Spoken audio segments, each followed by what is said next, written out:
पर मैं आपको बता दूं, अहंकार कभी कोई नष्ट नहीं कर सकता। फिर से सुने आप सभी, अहंकार कभी नष्ट नहीं हो सकता। शास्त्र कभी वैराग्य आदि ये सब शब्द आपको मिलते हैं, इनका अब आप 7 दिन के अंदर बहुत सिद्धांत के साथ समझेंगे। अहंकार का कोई निकाल नहीं सकता, उसे हटा नहीं सकता, क्योंकि यदि अहंकार हट गया तो आपका जीवन जीवन नहीं रहेगा।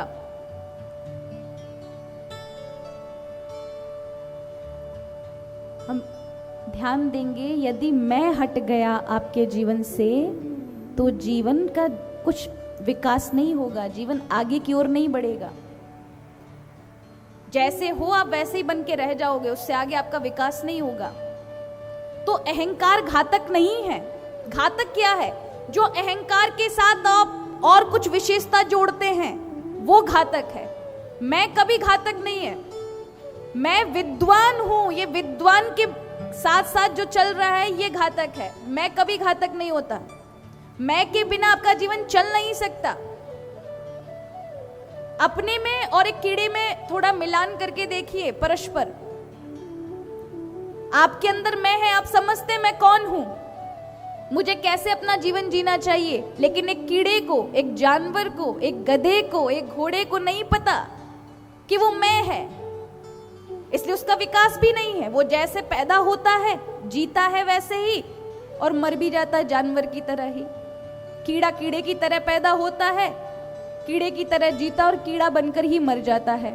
लेकिन मनुष्य पैदा होता है अबोध, लेकिन क्योंकि उसमें मैं का पन है, अहंकार है, समझता है अपने आप को, इसलिए विकास है, इसलिए वो ज्ञानी हो जाता है।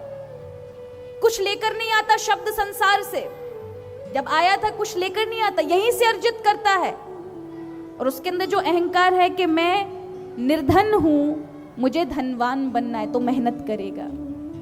मैं अनपढ़ हूं, मुझे विद्वान बनना है तो ज्ञान के लिए मेहनत करेगा, परिश्रम करेगा।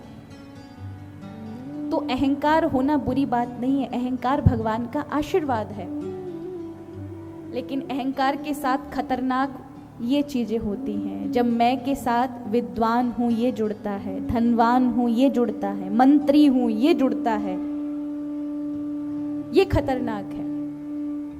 इसलिए कहो मैं धनवान हूं, विद्वान हूं, ये नहीं, मैं भगवान का हूं। अपने बीच में किसी दूसरे को शामिल कर लो। यदि आप कहते हैं मैं मेरी माँ का हूं, तो माता की भक्ति चालू हो जाएगी।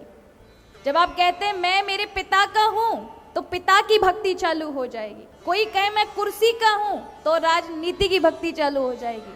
लेकिन यदि कोई कहे मैं भगवान का हूं, तो भगवान की भक्ति चालू हो जाएगी।